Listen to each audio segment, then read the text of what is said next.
Je m'appelle Anna, et ma vie semblait parfaite vue de l'extérieur. Professeur de lycée à Chicago, marié à un homme gentil, 2 adorables garçons qui me font vibrer, et une foi qui me porte depuis toute petite. Mais il y a un secret que je porte en moi, un secret qui me ronge. Je cache une habitude, la masturbation, que je me disais inoffensive, privée, sans importance. Mais au fond, c'était un poids. Une honte qui me faisait me sentir comme un imposteur. J'ai peur de l'admettre, j'ai peur de ce que cela signifie pour moi, pour mon cheminement avec Dieu.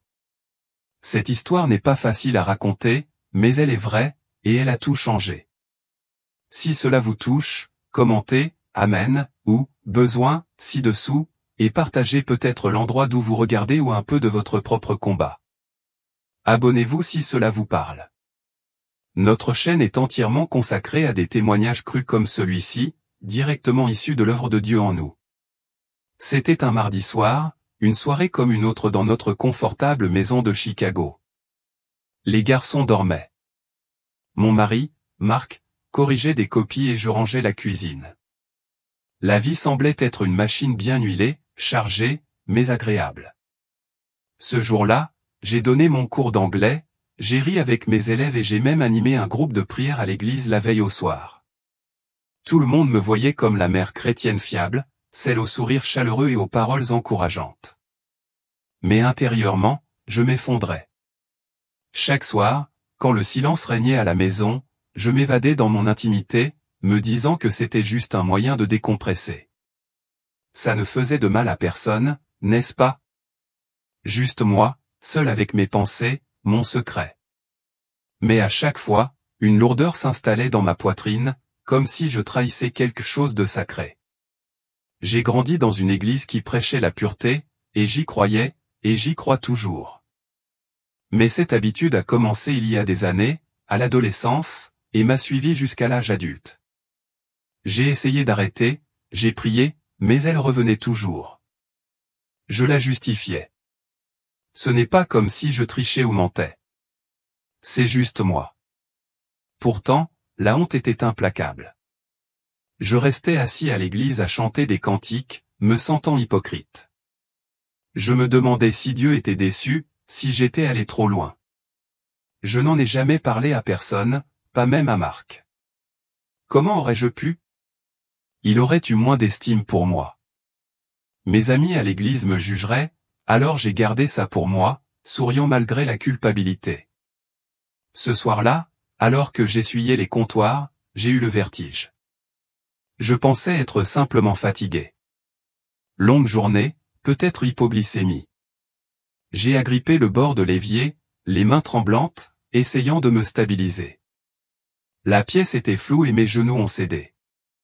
Je suis tombé au sol, mon cœur battant si fort qu'il semblait sur le point d'exploser. J'ai essayé d'appeler Marc, mais ma voix avait disparu, comme si on me l'avait volée. Le monde s'est assombri et j'étais persuadé d'être en train de mourir.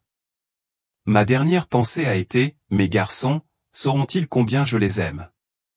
Puis tout a basculé. Je n'étais plus dans ma cuisine.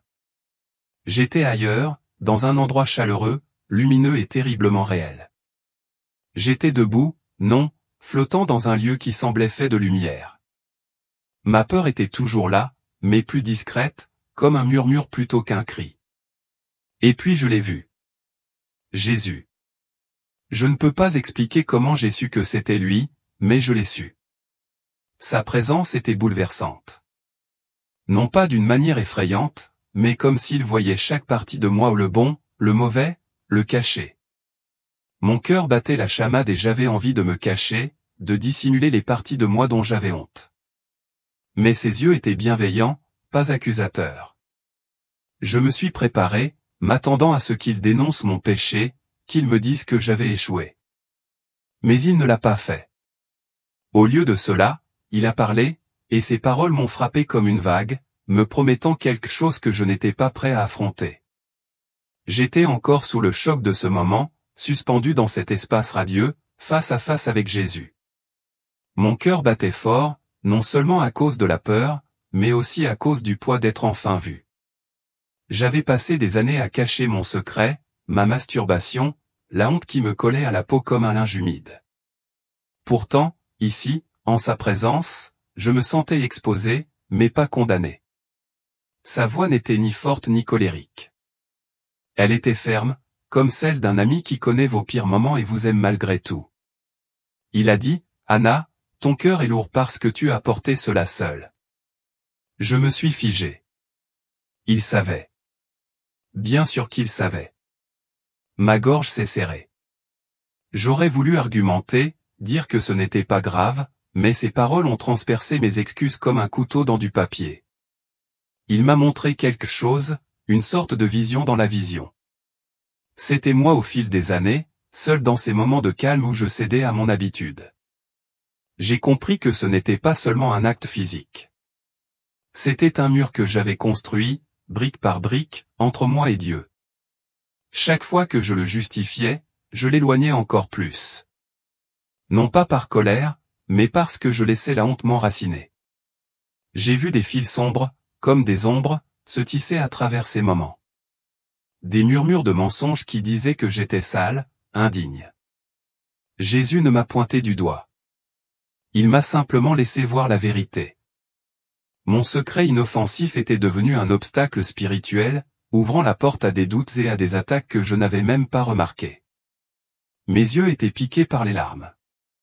J'avais envie de m'effondrer, de demander pardon, mais je ne pouvais pas bouger. « Tu es à moi, dit-il. Et je ne t'ai jamais quitté. » Ces mots m'ont profondément touché. Je me sentais si loin de Dieu, comme si mes prières rebondissaient sur le plafond, mais il était là, à m'attendre. Je ne comprenais pas pourquoi je voyais ça maintenant. Pourquoi cet instant? Cette expérience de mort imminente se produisait. Étais-je vraiment en train de mourir? Était-ce ma dernière chance? Mon esprit s'emballait. Mais sa présence était comme une ancre qui me maintenait stable. Il ne me promettait pas de réponse, mais la liberté si je la choisissais. Puis, aussi soudainement qu'elle avait commencé, la lumière s'est éteinte. J'ai halté, la poitrine haletante, et je me suis retrouvé dans ma cuisine, affalé sur le carrelage froid. Marc était agenouillé au-dessus de moi, le visage pâle, criant mon nom. « Anna, oh, Dieu merci, tu es réveillée. » J'avais des élancements dans la tête et j'avais l'impression d'avoir été heurté par un camion. Marc a dit que je m'étais effondré et que j'avais arrêté de respirer un instant. Il avait appelé le 911, et les secours étaient en route. J'essayais de me redresser, les mains tremblantes, mais je ne pensais qu'à ce que je venais de voir, Jésus, la vérité sur mon péché, l'amour dans ses yeux. C'était trop aussi. Les ambulanciers sont arrivés, ont vérifié mes signes vitaux et ont dit qu'il s'agissait peut-être d'un évanouissement, peut-être de déshydratation ou de stress. Ils voulaient m'emmener à l'hôpital, mais j'ai refusé, affirmant que j'allais bien physiquement. Peut-être que oui. Mais intérieurement, j'étais dans un état lamentable. Je voulais tout raconter à Marc sur la vision, le péché, la honte, mais ma langue était lourde. Et s'il ne comprenait pas? Et s'il me voyait différemment? J'ai remercié les ambulanciers, j'ai serré Marc dans mes bras et j'ai dit que j'avais juste besoin de repos. Mais alors que j'étais allongé dans mon lit cette nuit-là, les yeux fixés sur le plafond, je ne pouvais pas me débarrasser du sentiment que quelque chose avait changé. Jésus m'avait montré la vérité. Mais qu'étais-je censé en faire? Pourrais-je vraiment y faire face, ou devrais-je simplement retomber dans mes vieilles habitudes, en faisant comme si de rien n'était? Le lendemain matin, je me suis réveillé avec l'impression d'avoir été emporté par une tempête. Mon corps me faisait mal. J'avais la tête embrumée, mais surtout, j'avais le cœur lourd. Cette vision, ou quoi que ce soit d'autre, m'envahissait comme de l'air humide. Jésus, ses paroles, la façon dont il me voyait, ce n'était pas un rêve. Je le savais au plus profond de moi. Mais assis à ma table de cuisine, sirotant du café pendant que mes garçons se disputaient à propos de céréales, j'avais envie de tout laisser tomber. Je voulais retrouver ma vie normale, ma routine, mes cours, mes réunions à l'église. Je me suis dit que c'était peut-être juste mon imagination, un étrange effet secondaire de l'évanouissement. Je pouvais continuer comme d'habitude, non? Garder mon secret bien gardé, continuer à sourire, continuer à faire semblant. Mais chaque fois que je fermais les yeux, je voyais son visage. Ni en colère, ni déçu, juste conscient. Ça me retournait l'estomac. J'avais passé des années à me convaincre que ma masturbation n'était pas un problème. Je ne faisais pas de mal à qui que ce soit. C'était une activité privée, juste un moyen de gérer le stress, un soulagement après de longues journées d'enseignement, de parentalité et de parfaite épouse chrétienne. Mais Jésus m'a montré que ce n'était pas seulement une question d'acte. C'était la honte, le secret, la façon dont cela me faisait me sentir comme un menteur. Chaque fois que je priais ou que je dirigeais une étude biblique, je ne pouvais pas oublier cela. Ce jour-là, j'ai fait les gestes nécessaires, j'ai déposé les garçons à l'école, j'ai donné mes cours, j'ai corrigé des copies, mais mon esprit revenait sans cesse à cette vision. Je me surprenais à regarder par la fenêtre de la classe, me demandant si j'étais fou. Dieu essayait-il vraiment de me dire quelque chose? Ou étais-je simplement en train de perdre la tête? L'après-midi, j'étais épuisé. Non pas à cause du travail, mais à cause de mon combat contre la vérité. Je voulais l'ignorer, retourner à ma routine confortable. Mais quelque chose en moi ne voulait pas lâcher prise. C'était comme une écharde sous ma peau petite, mais impossible à ignorer. Ce soir-là, j'étais assis dans ma voiture devant l'entraînement de football des garçons, serrant le volant. Je n'arrêtais pas de me répéter les paroles de Jésus, « Tu es à moi ». Pourquoi ne m'a-t-il pas crié dessus? Pourquoi n'a-t-il pas énuméré tous mes échecs? J'avais tellement l'habitude de me culpabiliser et d'attendre que Dieu fasse de même, que sa bonté me semblait troublante. Je voulais croire que je pouvais simplement passer à autre chose. Mais le poids de ma honte était plus lourd que jamais. J'ai compris que j'étais à la croisée des chemins. Je pouvais continuer à me cacher, continuer à porter ça seul, ou y faire face. Mais y faire face signifiait tout avouer à moi-même, peut-être même à quelqu'un d'autre. Cette pensée me donna des sueurs froides. J'ai jeté un coup d'œil à mon téléphone. Il y avait un message de mon amie Sarah du groupe de femmes de notre église. Et, ça va? Tu avais l'air de ne pas être à la hauteur de ta prière la semaine dernière. Mon cœur s'emballa. Sarah était la seule personne en qui j'avais confiance, celle qui ne me jugeait jamais. Pouvais-je lui dire? L'idée me donnait envie de vomir, mais quelque chose en moi me murmurait, tu ne peux pas y arriver seul. J'ai tapé une réponse, puis je l'ai supprimée, puis j'ai retapé. Mes mains tremblaient quand j'ai appuyé sur « Envoyer », on peut parler? J'ai besoin d'aide. Dès que je l'ai envoyé, la panique m'a envahi. Qu'est-ce que je faisais? Allais-je vraiment laisser quelqu'un s'impliquer dans ce pétrin? Je fixais le téléphone, attendant sa réponse, le cœur battant à tout rompre. J'étais assis dans ma voiture, les yeux rivés sur mon téléphone, le cœur battant la chamade, attendant la réponse de Sarah. Le texto que j'avais envoyé. On peut parler? J'ai besoin d'aide. J'avais l'impression d'être une grenade indéchiffrable. À quoi pensais-je? À révéler à quelqu'un mon secret, ma honte, ce que j'avais enfoui pendant des années. Mon estomac se noie. J'imaginais le visage de Sarah, ses yeux bienveillants se transformant en stupeur ou en pitié. J'aurais voulu annuler le message, retourner dans mon monde caché et sûr. Mais mon téléphone a vibré. La réponse de Sarah était simple. Bien sûr, un café demain. Ma place la dash bas. J'y ai laissé échapper un soupir tremblant. Soulagement et terreur se mêlaient. C'était réel, maintenant. Cette nuit-là, j'ai à peine dormi. Mon esprit revoyait sans cesse l'expérience de mort imminente. La voix de Jésus, ses paroles sur mon cœur lourd. Il ne m'avait pas condamné, mais il m'avait révélé la vérité. Ma manie intime, la masturbation, n'était pas qu'une habitude. C'était une chaîne, un mensonge que je m'étais raconté pour le garder secret. Et cela m'éloignait de Dieu. Son amour, si constant et inébranlable dans cette vision, m'a donné envie de changer. Mais il m'a aussi effrayé. Changer signifiait affronter le désordre que j'avais créé, admettre que je n'étais pas la chrétienne parfaite que je prétendais être. Le lendemain matin, j'ai déposé les garçons à l'école et je suis allé chez Sarah, les mains moites sur le volant. Son salon douillet sentait le café frais et les brioches à la cannelle. Elle m'a serré dans ses bras, son sourire chaleureux, mais j'avais du mal à la regarder dans les yeux. Nous nous sommes assis sur son canapé, tasse à la main, et elle a attendu, sans insister, juste là. J'avais la gorge serrée, comme si les mots étaient coincés. Finalement, j'ai lâché point j'ai vu Jésus. Enfin, je crois. Je me suis effondré l'autre soir. Et je ne sais pas, Sarah. C'était comme si j'étais en train de mourir point ses yeux s'écarquillèrent, mais elle hocha la tête. En l'écoutant, je lui ai parlé de la lumière, de sa présence, de la façon dont il m'avait révélé mon péché non pas pour me faire honte, mais pour me libérer.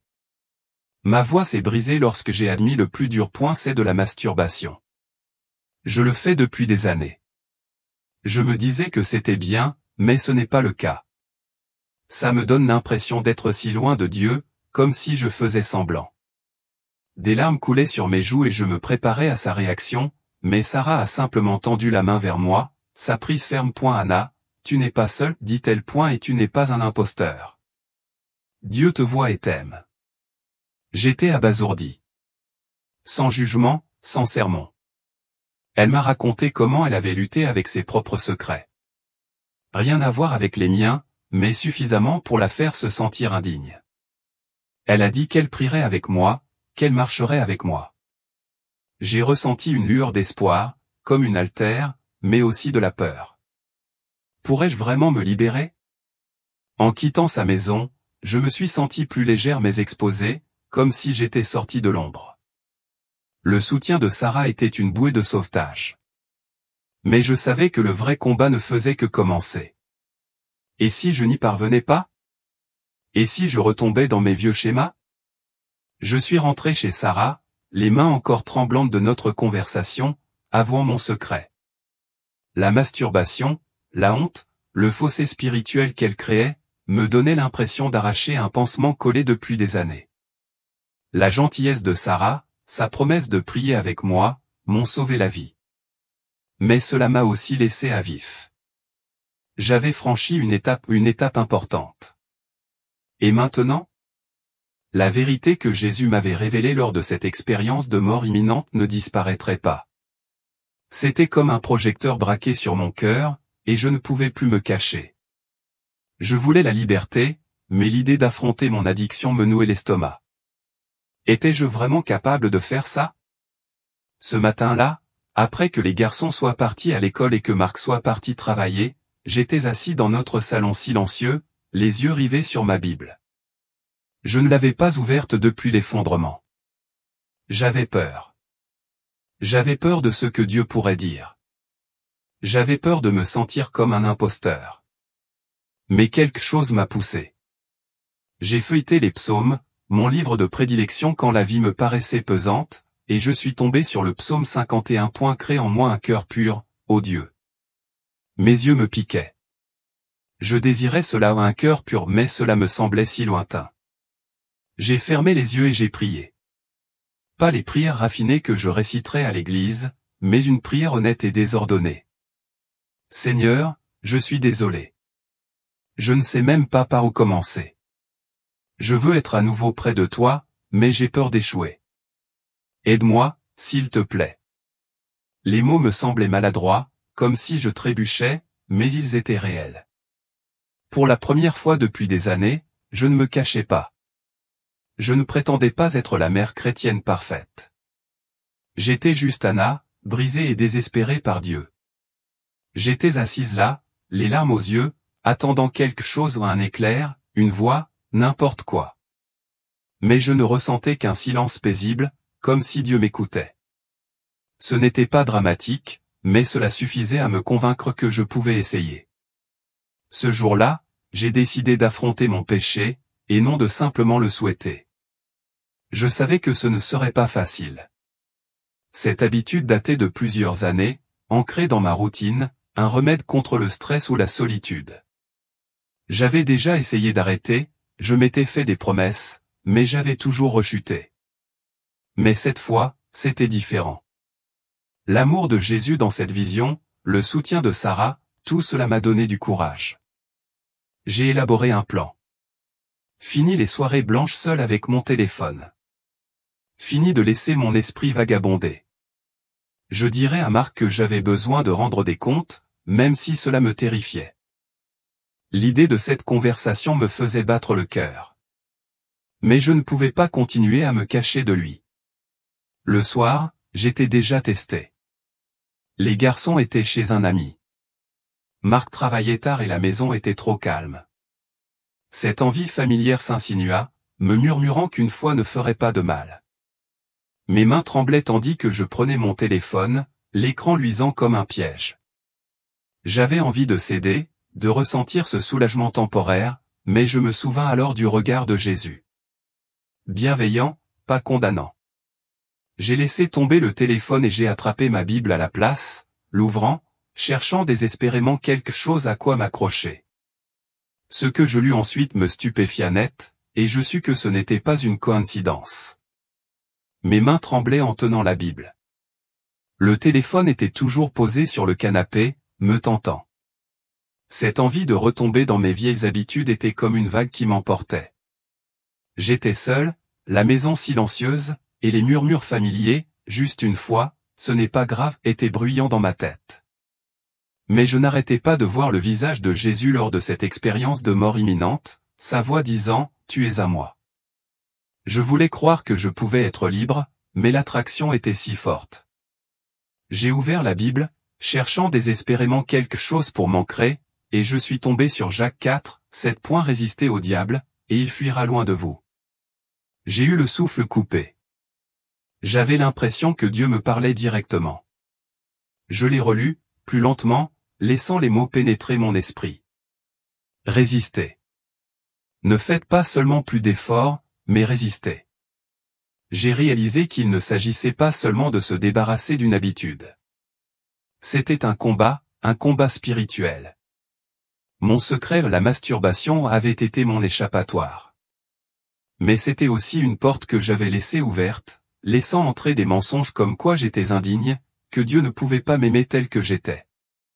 J'ai fermé les yeux, le cœur battant, et j'ai murmuré, « Mon Dieu, je n'y arriverai pas seul. Aide-moi à résister. » Ce n'était pas une prière sophistiquée, juste crue, comme si je suppliais un ami de me sortir des sables mouvants. J'ai déposé le téléphone dans une autre pièce. Un petit geste, mais qui me semblait énorme. Je me suis rassis, serrant la Bible contre moi comme une bouée de sauvetage. L'envie ne s'est pas dissipée. Elle était toujours là, lancinante. Mais je n'ai pas cédé. Pour la première fois depuis longtemps, j'ai ressenti une étincelle de force, comme si j'avais gagné une petite bataille. Mais je savais que ce n'était que le début. Ce soir-là, quand Marc est rentré, je tremblais encore. Il m'a demandé si j'allais bien, son regard scrutant le mien. J'aurais voulu tout lui dire, le laisser entrer, mais ma gorge s'est serrée. C'était juste une longue journée, marmonnai-je, détestant devoir encore me cacher. Le lendemain, la tentation a de nouveau frappé. J'étais en train de corriger des copies, j'étais stressé et mon esprit s'est mis à vagabonder. C'était comme si mon corps connaissait la vieille routine. Je me suis rattrapé avant de glisser, mais j'ai eu peur de voir à quel point il était facile de retomber. J'ai envoyé un message à Sarah, en difficulté. Peux-tu prier? Elle a appelé immédiatement. Sa voix était ferme. Anna, tu n'échoues pas. Tu te bats. Continue. Nous avons prié au téléphone et je me suis senti un peu plus fort, mais aussi exposé. Cela n'allait pas être une solution rapide. J'ai commencé à voir à quel point cette habitude était profonde. Elle n'était pas seulement physique, mais aussi mentale et émotionnelle, une façon de fuir Dieu. À la fin de la semaine, j'avais remporté quelques petites victoires, mais aussi des moments où j'ai trébuché, sans céder complètement, mais en m'approchant trop près.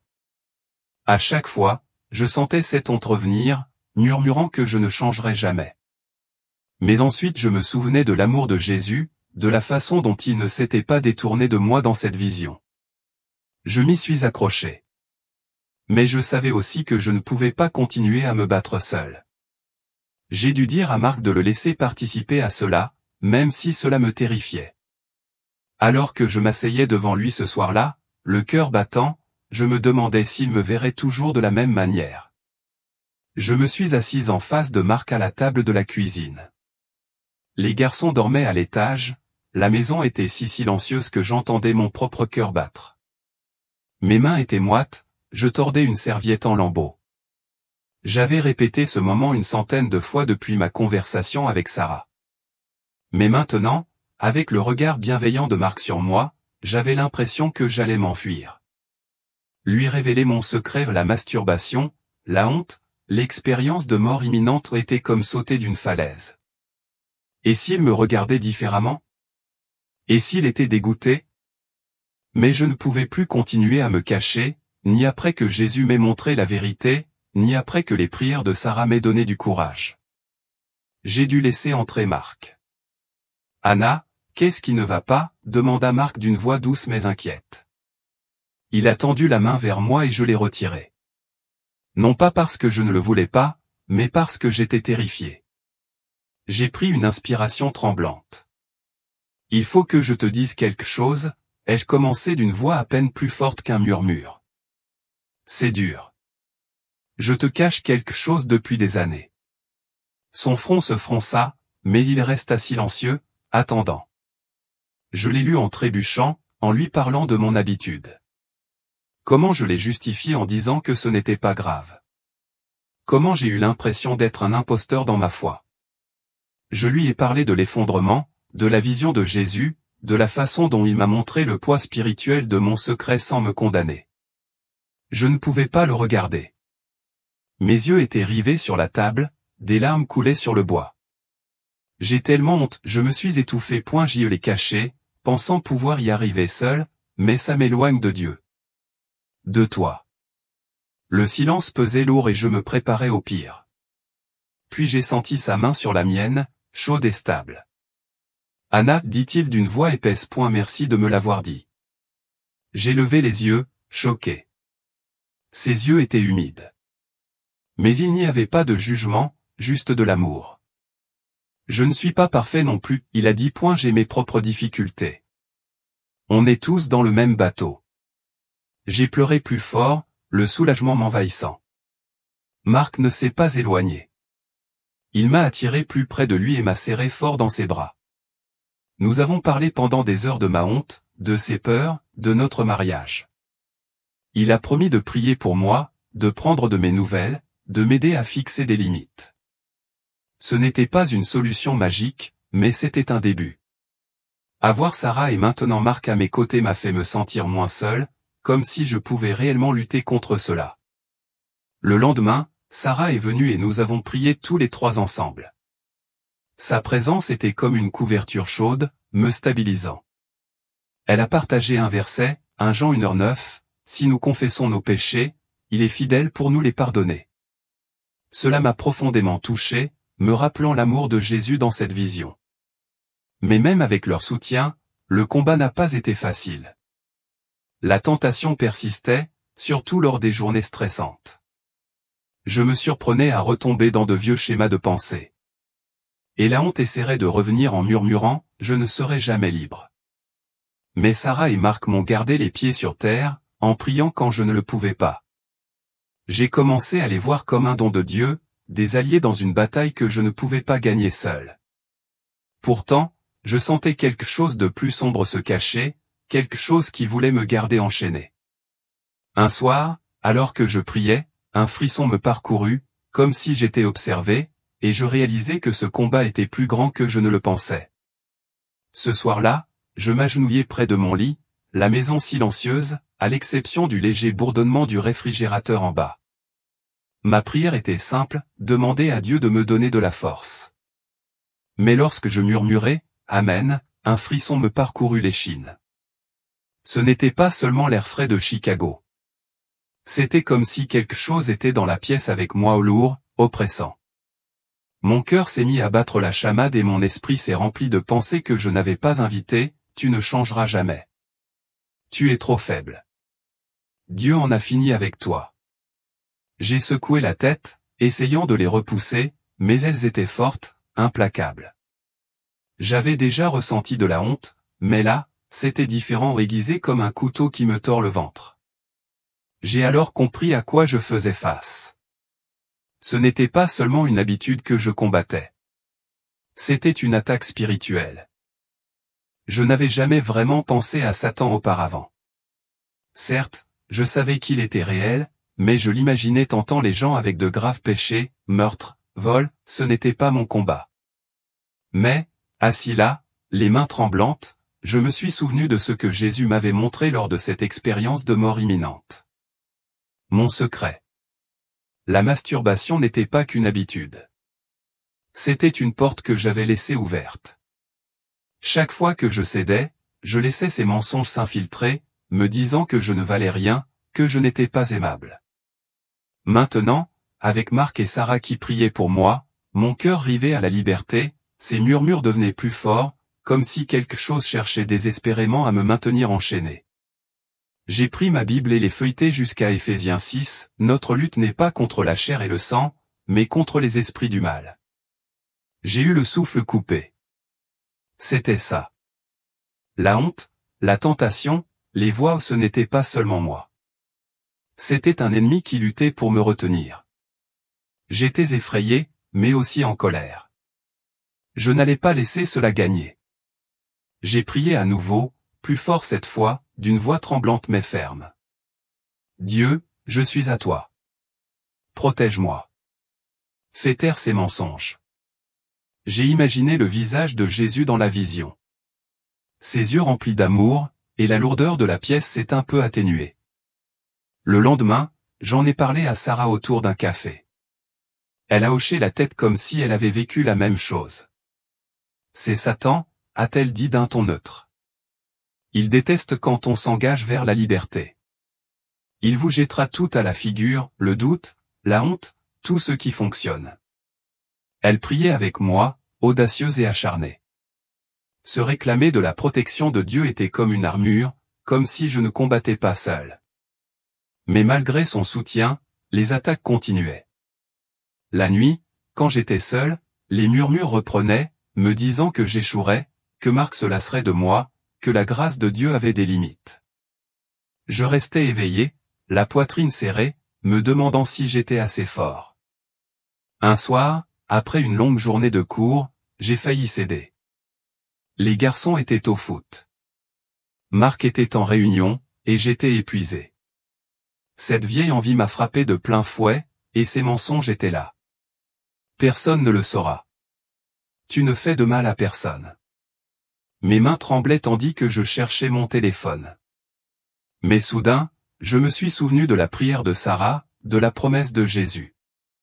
J'ai lâché le téléphone et me suis précipité vers ma Bible, lisant le psaume 23 à voix haute, la voix brisée. Les murmures ne cessaient pas, mais ils se faisaient plus discrets. Je savais que ce combat n'était pas terminé, mais je savais aussi que je n'étais pas sans défense. L'enjeu était plus grand, et j'allais découvrir l'ampleur de ce combat. J'étais assis sur mon canapé, la Bible encore ouverte depuis la veille, le cœur encore en émoi après cette angoissante crise spirituelle. Les paroles du psaume 23, bien que je marche dans la vallée de l'ombre de la mort, résonnaient dans mon esprit. J'avais toujours pensé que ce verset parlait de la mort physique. Mais maintenant, j'avais l'impression qu'il s'agissait de ce combat. Mon habitude secrète, la masturbation, n'était pas seulement un combat personnel. C'était un fossé spirituel, une fissure dans mon âme par laquelle ces sombres murmures s'étaient infiltrés. La vision de Jésus lors de mon expérience de mort imminente m'a révélé la vérité. Chaque fois que je cédais, je ne me cachais pas seulement de Dieu. Je laissais quelque chose d'autre prendre le dessus, quelque chose qui voulait me maintenir prisonnière de la honte. J'ai commencé à y voir plus clair. Ce n'était pas l'acte lui-même qui comptait, même s'il était bien réel, mais la façon dont il façonnait mes pensées. Chaque fois que je reprenais cette habitude, je ressentais un soulagement soudain, puis un sentiment de culpabilité. Cette culpabilité devenait un prisme qui colorait tout. J'étais assis à l'église avec le sentiment d'être un imposteur. Je priais, mais je doutais que Dieu m'entende. Ces mensonges, tu es sale. Tu es indigne. J'avais érigé un mur non seulement entre moi et Dieu, mais aussi entre moi et tous les autres. J'avais tellement peur d'être démasqué. J'avais même tenu Marc à distance, sans jamais vraiment le laisser entrer. Cette prise de conscience m'a frappé comme un coup de poing. Mon péché personnel n'était pas personnel du tout. Il affectait toute ma vie. J'en ai parlé à Sarah lors de notre prochain café. Sa table de cuisine était devenue mon refuge. Je lui ai expliqué que cette habitude n'était pas seulement physique. Elle était mentale, émotionnelle, un cycle de désir et de honte qui me rendait vulnérable à ces attaques obscures. Elle m'a écouté, a hoché la tête, puis a dit quelque chose qui m'a arrêté net. Anna, il ne s'agit pas seulement d'arrêter de faire semblant. Il s'agit de laisser Dieu renouveler ton esprit. Elle m'a indiqué Romains 12, soyez transformés par le renouvellement de votre intelligence. Je l'avais déjà lu, mais maintenant, c'était comme une bouée de sauvetage. Mon esprit était le champ de bataille où vivaient les mensonges, où l'ennemi essayait sans cesse de me ramener. Sarah a prié avec moi, demandant à Dieu de protéger mes pensées et de remplacer les mensonges par la vérité. Je suis reparti de chez elle plus léger, mais aussi plus serein. Il ne s'agissait pas seulement de résister à la tentation. Il s'agissait de reconstruire ma vision de moi-même et de l'amour de Dieu. J'ai commencé petit, en lisant les Écritures tous les matins, en mémorisant des versets comme Philippiens 4:8 sur la réflexion sur ce qui est pur et vrai. Mais l'ennemi ne lâchait pas prise. Un soir, après une dure journée avec un élève difficile, cette vieille envie m'a frappé de plein fouet. J'étais seul, fatigué, et ces murmures me sont revenus, tu seras toujours coincé. C'est comme ça que tu es. Mes mains tremblaient, mais j'ai attrapé mon journal au lieu de mon téléphone, écrivant chaque mensonge et le contrant avec un verset que Sarah avait partagé. C'était un combat, et j'étais fatigué, mais je n'ai pas cédé. Cette petite victoire m'a semblé immense, mais elle m'a aussi montré la profondeur de ce combat. Ce n'était pas seulement une question de comportement. C'était une question de cœur, d'identité. Je savais que je devais continuer à me battre, mais le poids était écrasant. Pourrais-je vraiment briser ce cycle pour de bon? Alors que je fermais mon journal, une nouvelle peur s'est installée. Et si cette lutte ne disparaissait jamais complètement? J'ai fermé mon journal, les mains encore tremblantes de la bataille de cette nuit-là. Écrire ces mensonges où tu es coincé. Tu es indigne et les contrer avec les Écritures m'a semblé une victoire. Mais cela m'a épuisé. J'avais résisté à l'envie de retomber dans mes vieilles habitudes, mais le combat était épuisant. Mon secret, la masturbation, m'avait servi de béquille pendant si longtemps. Et malgré les prières de Sarah et le soutien de Marc, j'ai trébuché sans céder complètement, mais en m'approchant, laissant mon esprit vagabonder, m'attardant sur des pensées que je savais ne pas devoir commettre. À chaque fois, la honte me frappait violemment, telle une vague déferlante. Je me souvenais des paroles de Jésus lors de cette expérience de mort imminente, « Tu es à moi ». Mais je me demandais si je ne le laissais pas tomber. Cette semaine a été difficile. L'enseignement était stressant, avec les réunions de parents et une pile de devoirs non corrigés. À la maison, les garçons se chamaillaient et Marc était débordé de travail. Je me sentais à bout de force, et cette vieille envie revenait sans cesse, surtout quand j'étais seul. Un soir, alors que tout le monde dormait, je me suis assise sur le canapé, les yeux rivés sur mon téléphone. La tentation était forte, promettant une évasion rapide de la pression. Mon cœur s'emballa, et ces sombres murmures revinrent, juste une fois, tu le mérites. Je me suis agrippé au canapé, les jointures blanches, et j'ai prié, Dieu, je ne peux pas faire ça. J'ai besoin de toi. C'était désespéré, à vif, comme si je m'accrochais à une corde. Puis quelque chose a changé, pas une voix, pas une vision, mais une force tranquille, comme une main sur mon épaule.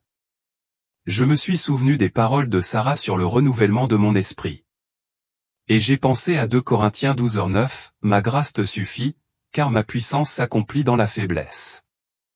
Je l'avais déjà lu, mais maintenant, cela me semblait personnel. Jésus ne me demandait pas d'être parfait. Il me demandait de m'appuyer sur lui quand j'étais faible. J'ai posé le téléphone, les larmes aux yeux, et j'ai murmuré « Merci ». Je n'ai pas cédé. Mais ce n'était pas ma force. C'était la sienne. Le lendemain, j'ai raconté à Marc ce qui m'avait échappé de justesse. Ma voix tremblait en admettant combien c'était dur, que j'avais failli glisser. Il me serra fort dans ses bras, d'une voix assurée. « Anna, je suis fier de toi. Tu te bats, et c'est ce qui compte. » Ces paroles ont été comme un baume, apaisant les douleurs de mon cœur. Nous avons prié ensemble et j'ai ressenti une lueur d'espoir. Mais même avec cette victoire, j'ai trébuché à nouveau plus tard dans la semaine, pas une rechute complète, mais suffisamment pour me donner l'impression d'être un échec. J'ai appelé Sarah en pleurant, m'attendant à ce qu'elle soit déçue. Au lieu de cela, elle a dit, « Anna, la grâce n'est pas une chose ponctuelle. Elle est là à chaque fois que tu tombes. » Elle a prié avec moi et je me suis accroché à cette vérité. Ces faux pas m'ont révélé quelque chose de crucial. Il ne s'agissait pas d'être parfait, mais de faire confiance à la grâce de Jésus chaque fois que j'étais faible. Mais le combat m'épuisait. Et je me demandais si je serais un jour libre. Un soir, alors que je priais, une nouvelle pensée m'a traversé l'esprit. Peut-être que la liberté ne consistait pas à ne jamais être tenté, mais à savoir que je pouvais me tourner vers Dieu quoi qu'il arrive. Cette idée m'a semblé être une étincelle, mais je ne savais pas comment m'y accrocher. Alors que je m'endormais, j'ai senti que quelque chose d'important allait arriver, quelque chose qui allait changer ma vision de toute cette bataille. Je me suis réveillé le lendemain matin avec cette étincelle qui vacillait encore dans ma poitrine. L'idée que la liberté ne signifie pas nécessairement ne jamais se sentir tenté, mais que se tourner vers Dieu à chaque fois me semblait être une bouée de sauvetage. Je me suis battu si fort pour être parfaite, pour effacer mon habitude, la masturbation et la honte qu'elle impliquait. Mais peut-être que j'avais raté le but. Les paroles de Jésus lors de mon expérience de mort imminente, « Tu es à moi », résonnaient sans cesse. Et pour la première fois, j'ai commencé à croire que sa grâce était suffisante. Même lorsque j'ai trébuché ce matin-là, alors que je sirotais un café et regardais le lever du soleil à Chicago, j'ai ressenti quelque chose de nouveau, la paix. Pas le genre de sentiment qui vient du fait d'avoir tout sous contrôle, mais celui qui s'installe quand vous savez que vous n'êtes pas seul. J'ai ouvert ma Bible à Jean 16h23, « Dans ce monde, vous aurez des tribulations, mais prenez courage. J'ai vaincu le monde. » Mes yeux me piquaient. Jésus ne promettait pas une vie sans difficulté. Il promettait d'être là pour les traverser. Cette vérité m'a frappé comme une vague, emportant une partie de la peur que je portais en moi. J'avais tellement peur d'échouer, de décevoir Dieu. Mais il n'attendait pas que je sois parfaite. Il attendait que je lui fasse confiance. J'ai prié sur place, d'une voix douce mais assurée.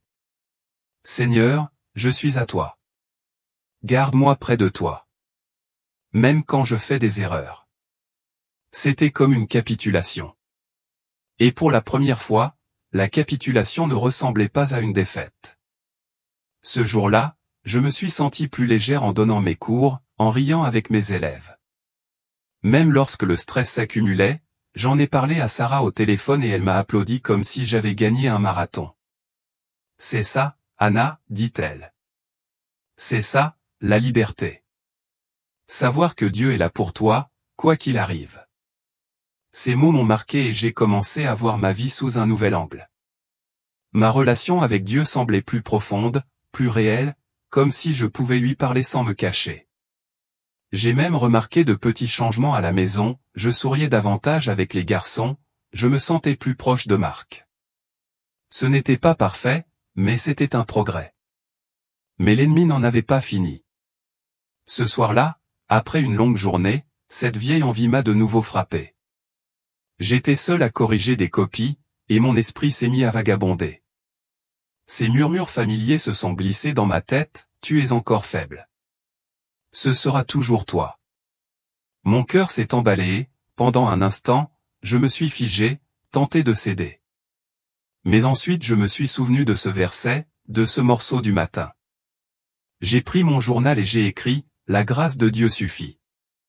Je l'ai lu à voix haute encore et encore jusqu'à ce que les murmures s'estompent. Je n'ai pas cédé. Et quand je suis allé me coucher, j'ai ressenti une victoire silencieuse, non pas parce que j'étais parfaite, mais parce que je m'étais appuyé sur lui. Le lendemain, j'en ai parlé à Marc. Il m'a écouté, le regard doux, et m'a dit « Anna, tu es plus forte que tu ne le penses ». Nous avons prié ensemble et j'ai senti notre mariage changer, plus profond, plus honnête. Ce moment de paix n'était pas un moment isolé. C'était un avant-goût de ce qui était possible. Mais je savais que le combat n'était pas terminé. La tentation allait revenir et je devais être prêt. En regardant mes garçons jouer dans le jardin, je me demandais comment cette nouvelle paix allait changer notre famille et ce que Dieu nous réservait ensuite. Ce goût de paix m'est resté en mémoire, comme une douce chaleur que je ressentais encore des jours plus tard. Pour la première fois depuis des années, je ne survivais pas seulement à mon combat contre la masturbation et la honte. Je commençais à croire que je pouvais vivre différemment. Les paroles de Jésus lors de cette expérience de mort imminente, « Tu es à moi », et la vérité de sa grâce commençaient à m'envahir, mais je savais que ce combat n'était pas terminé. La tentation n'allait pas disparaître, et je devais être pragmatique, pas seulement optimiste. Si je voulais garder cette paix, je devais créer de nouvelles habitudes, de nouvelles façons de protéger mon cœur et mon esprit. L'idée me semblait intimidante mais aussi un défi que j'étais prêt à relever. J'ai commencé doucement. J'ai sorti mon chargeur de téléphone de la chambre. Fini les heures de veille nocturne, seul et vulnérable. Je me suis fixé une règle, pas d'écran après 21 heures. Juste ma Bible ou un livre. J'ai collé une note sur ma table de nuit avec Philippiens 4:8, tout ce qui est vrai, tout ce qui est pur, pensez à ces choses. C'était un rappel pour que je concentre mon esprit, que je ne le laisse pas vagabonder. J'ai parlé de ces changements à Marc, et il a hoché la tête, fier mais pragmatique. Je vais prendre de tes nouvelles, dit-il. On est une équipe. Savoir qu'il me regardait, non pas pour juger mais pour me soutenir, m'a fait me sentir plus forte. Sarah a également aidé. Nous nous rencontrions chaque semaine pour prier et discuter de ce qui fonctionnait. Elle m'a suggéré de remplacer les anciennes routines par de nouvelles, comme tenir un journal lorsque je suis stressé ou l'appeler si je me sens faible. Un jour, elle m'a donné un petit carnet avec un verset sur la couverture, « L'Éternel est ma force et mon bouclier ». J'ai commencé à noter chaque victoire, aussi petite soit-elle, comme choisir de prier au lieu de céder. Feuilleter ces pages m'a donné de l'espoir, la preuve que j'avançais. Mais la tentation persistait, surtout les jours difficiles. Un soir, après qu'un parent s'est plaint de la note d'un élève, j'ai ressenti cette vieille attirance. J'étais seul, fatigué, et les mensonges me murmuraient, « Tu n'es pas assez bien ». J'ai pris ce carnet, j'ai écrit la vérité, la grâce de Dieu suffit, et j'ai appelé Sarah. Nous avons prié, et l'envie est passée. Ces limites n'étaient pas infaillibles.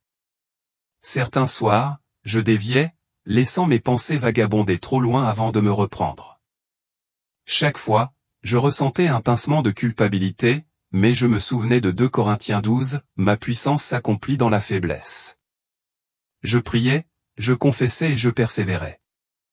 Ce n'était pas parfait, mais c'était un progrès.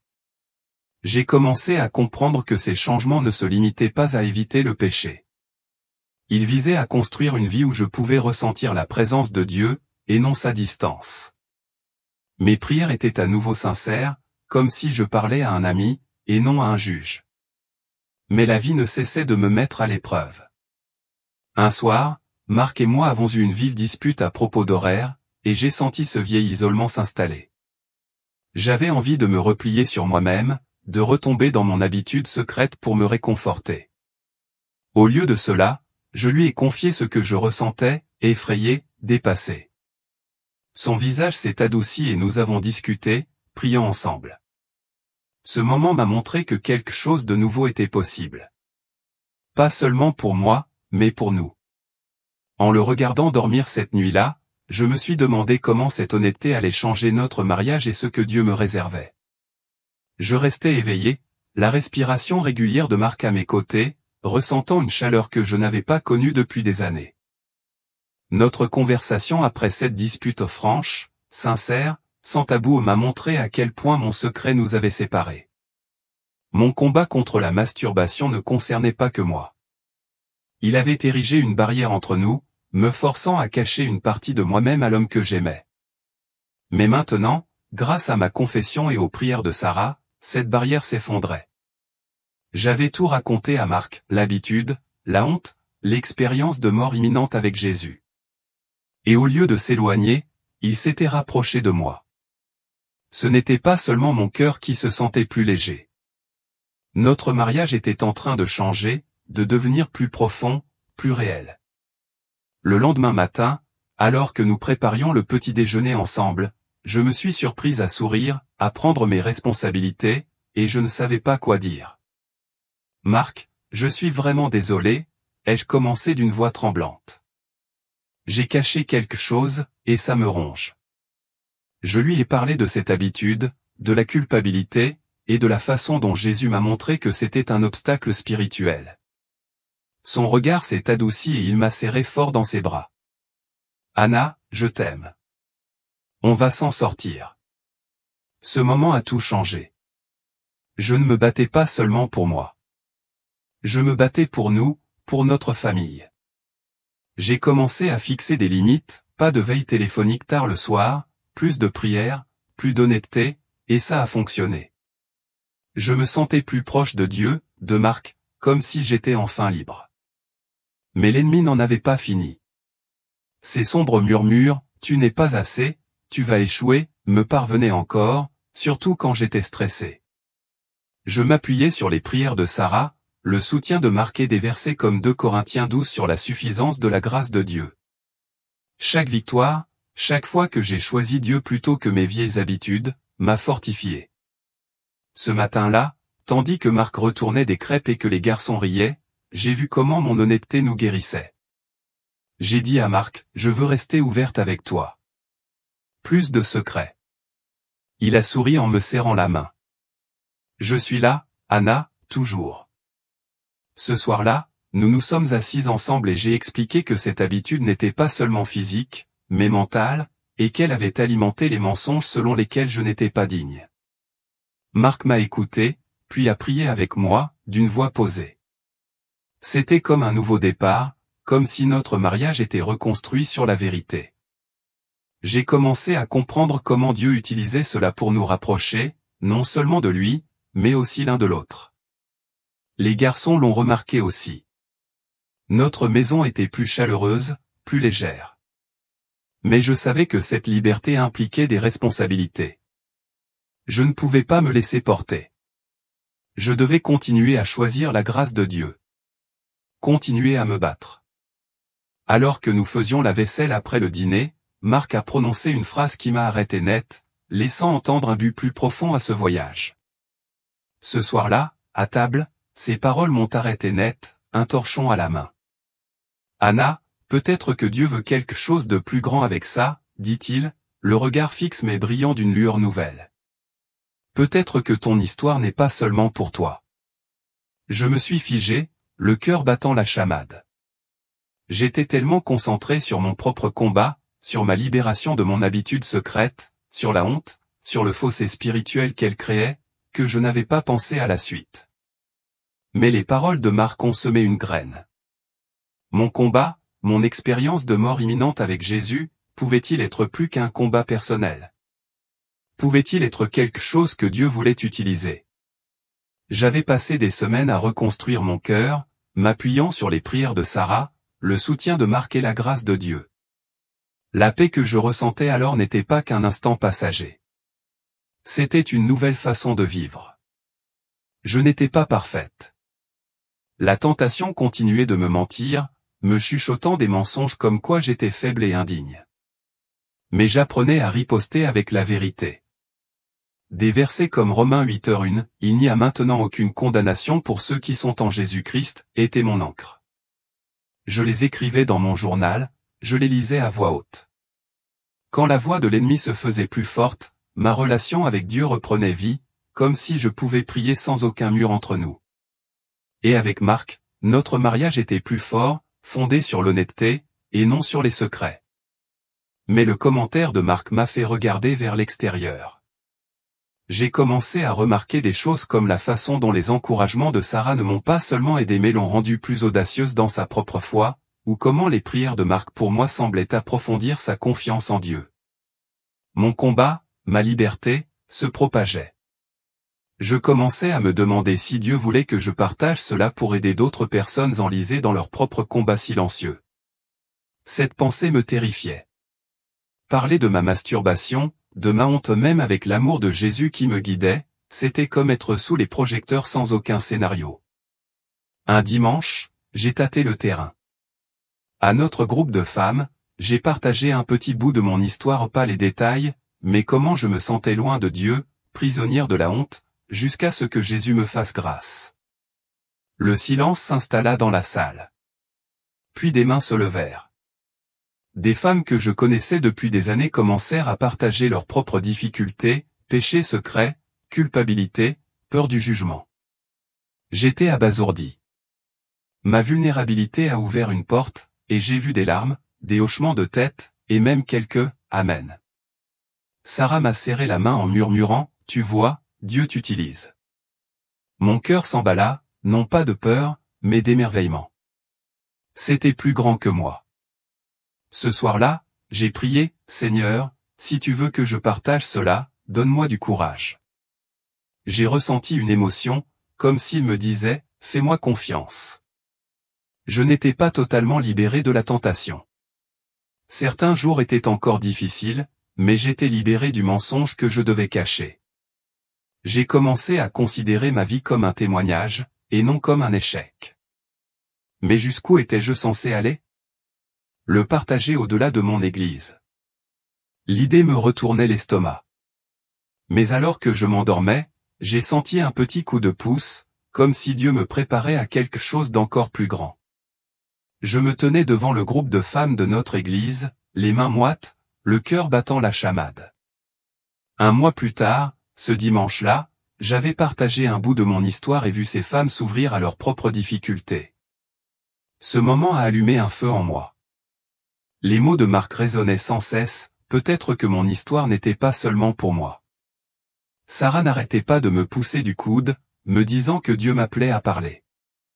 Alors, j'étais là, sur le point de partager tout mon parcours, l'habitude secrète de la masturbation, la honte, l'expérience de mort imminente avec Jésus et la liberté que j'avais trouvée. Je n'étais pas sûr de pouvoir le faire, mais j'ai senti le coup de pouce de Dieu, comme une main sur mon dos, disant « Vas-y ». J'ai commencé par la vérité. J'ai caché quelque chose pendant des années, pensant que c'était inoffensif, mais ça me déchirait.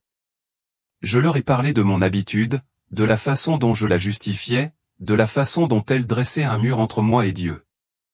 Ma voix tremblait tandis que je décrivais l'effondrement, la vision de Jésus, son amour qui ne m'a pas condamné mais libéré. J'ai partagé le combat désordonné, les trébuchements, les victoires, les prières de Sarah, le soutien de Marc et comment j'ai appris à m'appuyer sur la grâce de Dieu. J'ai terminé avec des étapes pratiques, fixer des limites, trouver un ami de confiance, renouveler votre esprit avec les Écritures. La salle était silencieuse. Puis des mains se levèrent. Les femmes partageaient leurs secrets, habitudes, culpabilité, peur, les larmes aux yeux, les voix brisées. J'ai vu de l'espoir dans leurs yeux, le même espoir que j'avais trouvé. Cette nuit-là, j'ai compris que mon histoire était un pont. Dieu ne se contentait pas de me guérir. Il m'utilisait pour aider les autres. J'ai commencé à parler dans d'autres églises, dans des petits groupes, et même dans une émission de radio chrétienne locale. À chaque fois, j'avais peur, mais chaque « Amen » ou « Merci » de quelqu'un en proie à la honte me rappelait pourquoi je le faisais. Mon combat n'a pas été un échec. C'était un témoignage de la grâce de Dieu. La tentation persistait. Certains jours, je ressentais la même attirance, mais je savais désormais comment lutter, par la vérité, la prière et la solidarité.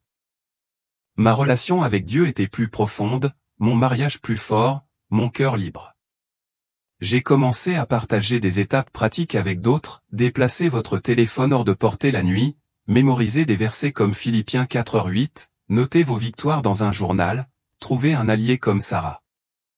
J'ai vu des femmes et certains hommes commencer leur propre voyage vers la liberté, brisant les chaînes de la honte. Mes garçons ont remarqué le changement, Notre maison était plus légère, pleine de rire. Un soir, alors que je les bordais, mon plus jeune m'a dit, « Maman, tu as l'air plus heureuse. » J'ai pleuré, remerciant Dieu d'avoir utilisé ma brisure. Mais la plus grande surprise est venue lorsqu'un pasteur m'a demandé de parler lors d'une conférence régionale. Pourrais-je pousser cette histoire encore plus loin? L'idée était à la fois palpitante et terrifiante. Je m'appelle Anna et mon parcours a été chaotique, brut et réel. J'avais une habitude secrète de masturbation que je pensais inoffensive, mais qui construisait un mur de honte entre moi et Dieu. Cette expérience de mort imminente, la rencontre avec Jésus, a tout changé. Son amour, et non sa condamnation, m'a montré la vérité et m'a mis sur le chemin de la liberté. Je suis toujours confronté à la tentation, mais je ne suis pas seul. La grâce de Dieu me suffit, à chaque fois. Si vous cachez quelque chose, si vous vous sentez coincé, sachez ceci, Dieu vous voit, vous aime et veut que vous soyez libre. Tu n'as pas besoin d'être parfait. Fais juste un pas vers lui. Trouvez un ami. Priez sincèrement. Appuyez-vous sur sa parole. Mon histoire en est la preuve. Il peut transformer votre détresse en espoir. Laissez-le commencer dès aujourd'hui. Que votre cheminement de foi soit béni.